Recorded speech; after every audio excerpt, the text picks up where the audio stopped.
Recentemente tivemos o primeiro episódio no anime de One Piece que mostrou finalmente a voz de Mu. O dublador escolhido para dar vida a esse personagem é masculino, mas como nos animes isso não significa absolutamente nada, é só ver a voz do próprio Luffy, ainda seguimos sem saber o que ou quem Mu realmente é. Porém, pesquisando a fundo no Reddit, encontramos uma teoria incrível do usuário Josuke Hair, que basicamente revelou tudo sobre Mu e todas as possibilidades para o que pode ser esse personagem e o que ele fez no século perdido e qual o seu poder. Além disso, vamos a fundo nas mitologias mais famosas da humanidade para entendermos um pouco mais do que o Oda pretende fazer com esse personagem daqui pra frente, pois estamos cada vez mais próximos da guerra final de One Piece. Mas antes de mais nada, vocês estão no canal Supernovas, do canal favorito do Eiichiro Oda. Meu nome é Samuel e sejam bem-vindos a mais um vídeo aqui no canal. Se vocês gostam do nosso conteúdo, considerem já deixar o like aí embaixo e se inscrevam no canal caso ainda não sejam inscritos, porque são pelo menos 3 vídeos toda semana de One Piece, dentre análises, teorias e muito mais. Então vocês não podem perder, se inscrevam caso ainda não sejam inscritos e ativem o sininho. Mas sem mais enrolação, vamos direto para esse vídeo.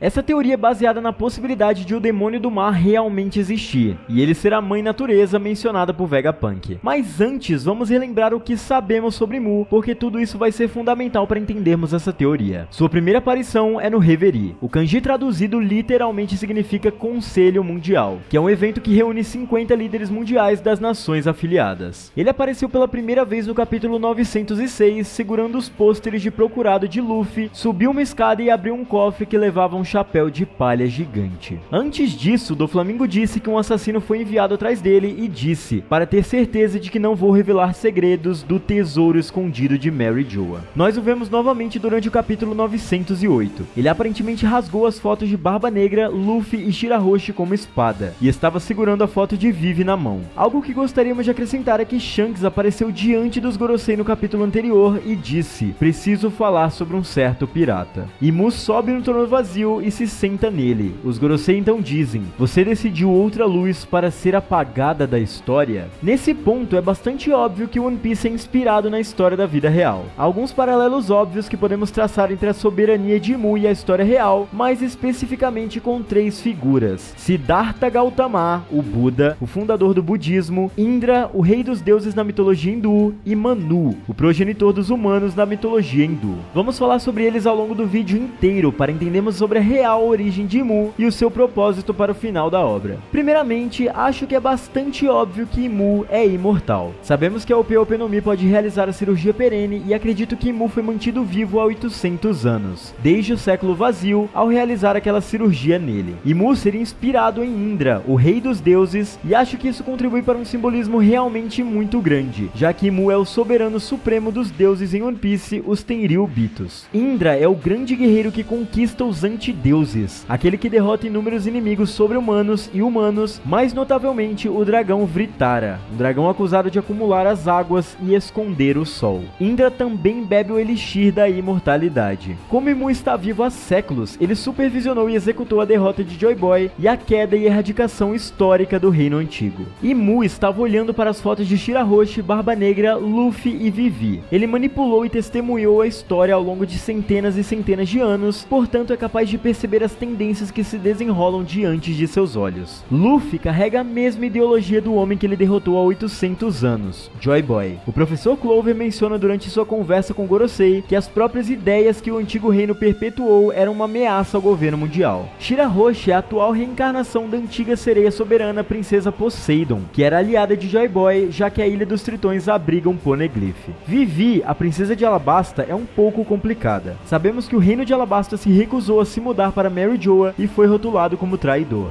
Além disso, Alabasta abriga um Poneglyph, o que implica que eles eram aliados do Reino Antigo e de Joy Boy. Mas nem sempre foram aliados, algo no final do conflito fez com que os antigos governantes de Alabasta redirecionassem sua lealdade para Joy Boy. Vivi, como aliada de Luffy, possui a mesma ameaça. Ok, mas e quanto ao Barba Negra? Que ameaça ele representa para fazer com que o todo-poderoso rei do mundo rasgue furiosamente a sua imagem? Lembre-se de que Shanks veio ao Gorosei dizendo que porque queria falar sobre um certo pirata. Eu acredito que esse pirata é o Barba Negra. Não acho que seja Luffy, porque Shanks era obviamente extremamente leal a Roger e a sua vontade, e ele viu essa mesma vontade revivida em Luffy a ponto de lhe dar seu chapéu de palha de capitão. Shanks não é inimigo de Luffy e ele obviamente não vai encorajar Luffy a se tornar um grande pirata apenas para denunciá-lo ao governo mundial. Então, por padrão, é o Barba Negra quem foi o assunto da discussão. Então, alguma informação que Shanks divulgou ao Gorosei fez Imu vê-lo como uma ameaça. Outra coisa interessante de se teorizar é sobre o poder de Imu. Ele muito provavelmente tem a fruta do Omibozu, a criatura dos mares das lendas japonesas. E ele pode ter usado isso para oprimir ou controlar os homens-peixe. Antes de começar a falar sobre isso, porém, gostaria de listar algumas informações interessantes que encontramos sobre Manu e Buda, que mencionamos acima. Acompanhe as semelhanças, pois nós vamos jogar elas todas para vocês. O Buda é conhecido como o Iluminado, que redescobriu um caminho para escapar do ciclo de nascimento e renascimento. Ele teve 5 discípulos com quem compartilhou seus sermões. A arte budista primitiva usava um trono vazio como um símbolo aniônico para o Buda. O trono vazio em Mary Joa que supostamente ninguém se senta, exceto Imu. O Buda originou-se da dinastia solar e viajou para a planície dos Ganges espalhando seus ensinamentos e construindo uma comunidade religiosa. Já Manu é considerado progenitor da dinastia solar e lunar nos épicos indianos. Ele fundou e construiu a cidade de Ayodhya após o grande dilúvio, que era conhecida como a Cidade Invencível. Essa cidade serviu como a capital de muitos reis da dinastia solar. A cidade de Ayodhya é paralela a Mary Joa, pois Mary Joa é a cidade invisível situada acima da Red Line, acima do mundo, protegida pelo poder supremo da marinha e dos almirantes, e também abriga os descendentes dos 20 reis. Além disso, pode ser uma antítese direta ao que é o Reino Antigo, que é dito como uma cidade invencível e extremamente avançada. A lenda do grande dilúvio consiste em uma pequena carpa, Vishnu, a divindade hindu, que apareceu ao rei Manu. Vishnu se revelou ao rei e o informou de um dilúvio totalmente destrutivo que aconteceria muito em breve. Isso pode não ser um paralelo exato, mas é uma inspiração para outra coisa na história. Mantendo essa informação em mente, a gente pode notar muitos paralelos entre Imu e Buda e Manu. No capítulo 626, obtivemos nossa primeira explicação do porquê Shirahoshi tem um governo especial sobre os reis dos mares. O Torihime menciona isso exatamente. Junto com aquela sereia especial virá alguém que poderá guiá-la para usar seu poder para o bem. E quando essa hora chegar, o mundo mudará. Mas se usado de forma maliciosa, pode afundar o mundo inteiro. Pelo que nós sabemos, o poder de Poseidon pode ser usado como uma força de destruição, um grande dilúvio. O Torihime menciona especificamente para o bem. Por que isso? Por que não dizer apenas guia para controlar o seu poder? Isso significa que o poder de Poseidon foi usado para fins malignos no passado, quando não havia um homem para orientá-la e usá-los para o bem. No capítulo 649, tivemos nosso primeiro vislumbre do relacionamento entre Joy Boy e a antiga Princesa Sereia. Joy Boy prometeu algo à Princesa Sereia, mas o rei Neptune menciona que o conteúdo dessa promessa não é muito claro. Joy Boy pede desculpas à antiga princesa por não ter conseguido cumprir essa promessa. No capítulo 650, Neptune menciona exatamente: se o resto do mundo descobrir esse segredo, tudo seria lançado no caos. Forças poderosas buscariam o poder da princesa, tanto o governo quanto os piratas. E isso poderia refletir algo que aconteceu no passado? Será que poderes da antiga Princesa Sereia foram manipulados contra sua vontade para serem usados para fazer algo maléfico? Por exemplo, ajudar na formação do governo mundial? Antes de fazermos qualquer afirmação, deixe-nos apontar outra coisa que achamos extremamente interessante. No capítulo 612, o rei Neptune menciona que as raízes da árvore da luz solar Eva atingem 30.000 pés, cerca de 9.000 metros, abaixo do fundo do oceano para fornecer luz solar e ar para a Ilha dos Homens-Peixe. E sabemos que a Ilha dos Homens-Peixe está a 10.000 metros abaixo do nível do mar, no buraco gigante abaixo da Red Line. Agora, pelo que sabemos sobre a Red Line, é apenas um enorme complexo rochoso, semelhante a um grupo de ilhas interligadas de verão, inverno e primavera, citando o que Nami disse no capítulo 604. Agora não vimos realmente aonde exatamente a árvore de Eva está, pois não vimos os galhos ou as folhas, mas é óbvio que está situada em algum lugar na Red Line, em algum lugar estratégico suficiente para obter o máximo de luz solar possível. Mas eu acredito que o Oda jogou isso bem na nossa cara. No capítulo 908 vemos Imu na Câmara das Flores do Castelo Pangeia. Ele está cercado por árvores enormes e janelas que brilham com muita luz. Agora, a Câmara das Flores não procuraria as condições perfeitas para cultivar uma árvore tão grande em algo com condições climáticas e ambientais tão estáveis como a Red Line? Usar a árvore Eva da luz solar como carta de monopólio para colocar os homens-peixe na palma de suas mãos não seria muito estratégico e muito inteligente? Mas agora vamos finalmente para a teoria real. No passado, Imu usou a antiga soberana dos reis dos mares, a princesa sereia, em seu benefício, tanto que ele foi capaz de controlá-la para usar seus poderes ao seu gosto, para cumprir os seus objetivos. Agora, há várias pistas apontando para o fato de que a Red Line é uma estrutura feita pelo homem e nem sempre esteve lá. A mais notável e importante delas, e que nós já falamos em outros vídeos aqui no canal, são as baleias que o Chapéu de Palha vê quando saem da Ilha dos Tritões. Elas tinham cicatrizes na cabeça por cruzarem repetidamente a Red Line, sugerindo que a usaram como rota de migração, algo pelo qual as baleias são notavelmente caracterizadas e que está enraizadas nelas desde os séculos de evolução. No flashback de Oden, quando ele e Roger ouvem os Reis dos Mares falando, a observação de que as baleias ficarão especialmente felizes quando Shirahoshi nascer, talvez seja porque sinalize a remoção da Red Line e o retorno dos caminhos de migração. Assim, Imu manipulou os poderes da Princesa Sereia, junto com as outras armas antigas, para construir a Red Line. Nós não vamos entrar em detalhes sobre como o governo mundial obteve as duas outras armas, mas como Alabasta já foi aliado do governo mundial e eles provavelmente em algum momento abrigaram a Pluton, é mais provável que o tenham usado para construir a Red Line também. Não sabemos muito sobre Urano, então não podemos falar muito sobre ela. Então, como Imu pode controlar um ser tão poderoso? Uma princesa capaz de controlar literalmente os reis dos mares. Bem, por um lado, vimos como Shirahoshi é ingênua, então podemos presumir que seu ancestral carregava um pouco de sua ingenuidade, o que a tornava crédula e fácil de manipular. Mas isso ainda não é suficiente, porque como você ameaçaria a soberana dos mares para fazê-la se curvar aos seus comandos? A única forma seria controlando o próprio domínio que ela domina, o mar. Assim, há grandes chances de Imu ter o fruto da criatura que domina os mares, o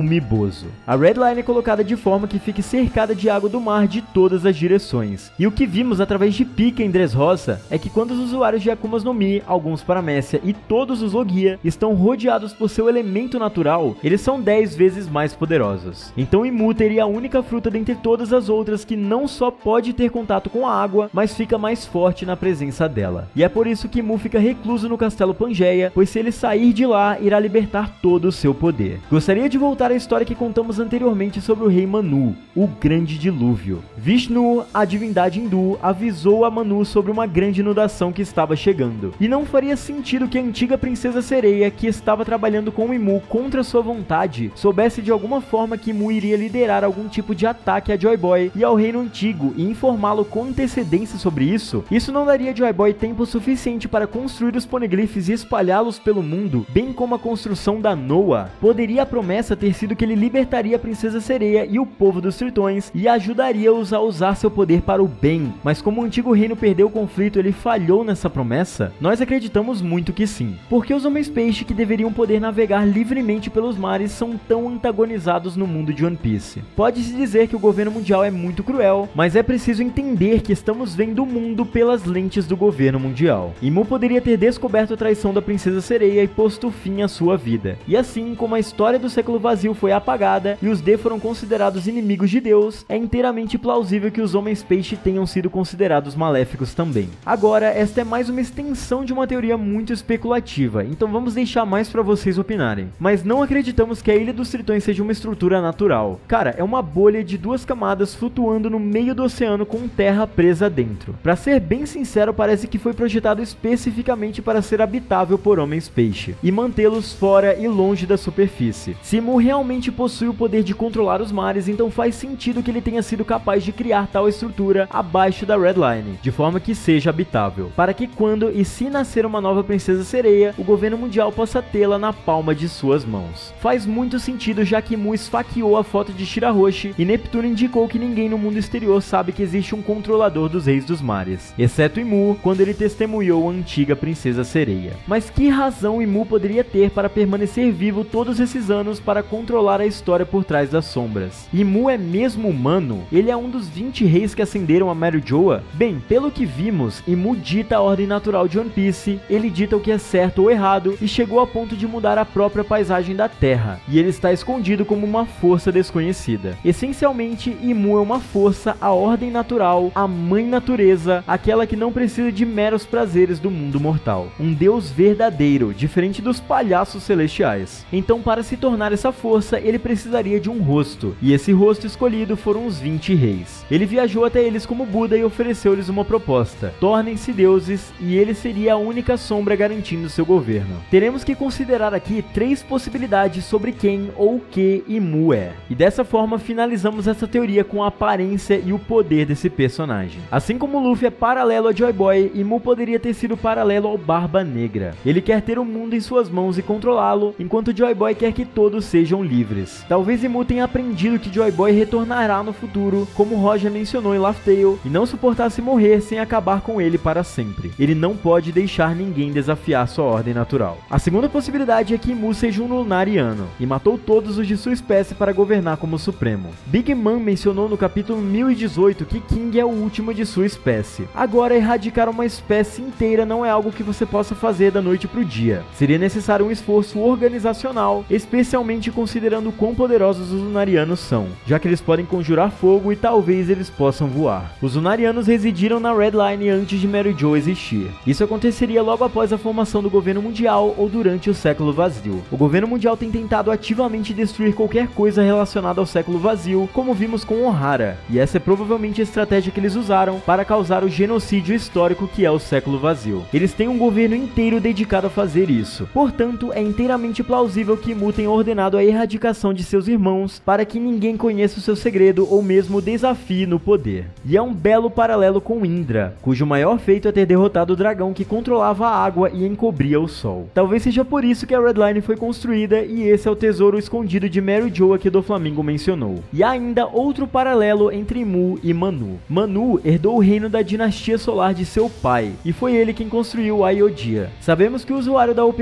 no Mi que usar o seu poder para fazer a cirurgia perene morrerá, então acho que Imu não foi o único por trás disso. Talvez o seu pai ou outra pessoa tenha ajudado na construção da Red Line para capturar o deus do mar, que nós já falamos em outros vídeos. Com base na ideia de que as Akumas no Mi venham desse deus, seria de se supor que as Akumas no Mi seriam criadas depois que esse deus fosse aprisionado. Depois de algum tempo, eles descobriram como elas funcionavam e seus poderes, incluindo Imu, que ganhou os poderes do mar e tendo a imortalidade da cirurgia perene dada a ele por outra pessoa, e a construção de Mary Jo acima da Red Line. Talvez seja tempo suficiente para que toda uma raça de Lunarianos que testemunhou a reestruturação do mundo se mude, e quando Imu finalmente descobriu seus poderes, ele os erradicou. E por fim, Imu pode ser de uma raça totalmente diferente, uma que ainda não foi introduzida. Nesse ponto vimos 3 raças de conjuração de elementos: homens peixe que lutam com água, Lunarianos que lutam com fogo e Minks que lutam com eletricidade. Agora, isso parece completamente estúpido, mas e se Imu for de uma raça de conjuração de gelo? Isso não explicaria porque o cofre que guarda o chapéu de palha gigante está congelado, e talvez explicaria até mesmo a traição de Aokiji, tendo um background muito maior do que simplesmente uma virada de personalidade desse personagem. Se você tivesse uma Akuma no Mi para controlar o mar e o poder de congelar juntos, isso não lhe daria poder quase absoluto? Mas é claro, isso são apenas teorias, pois o verdadeiro poder de Imu ainda permanece um mistério. Será que seu poder realmente vem de uma Akuma no Mi? Quem é Imu e quem é a família Neirona? Qual é a raça dessa criatura? Qual é o objetivo de Imu? Nós queremos ouvir as teorias de vocês sobre isso, então comentem o que vocês acharam. E é com isso que nós encerramos esse vídeo, galera. Espero que vocês tenham gostado. Se vocês gostaram, não se esqueçam de deixar o like e comentar o que vocês acharam e se inscrever no canal caso ainda não sejam inscritos. Além disso, chequem os links na descrição das nossas redes sociais, o Discord, o Instagram e a plataforma de lives do canal. E é isso, galera. Valeu!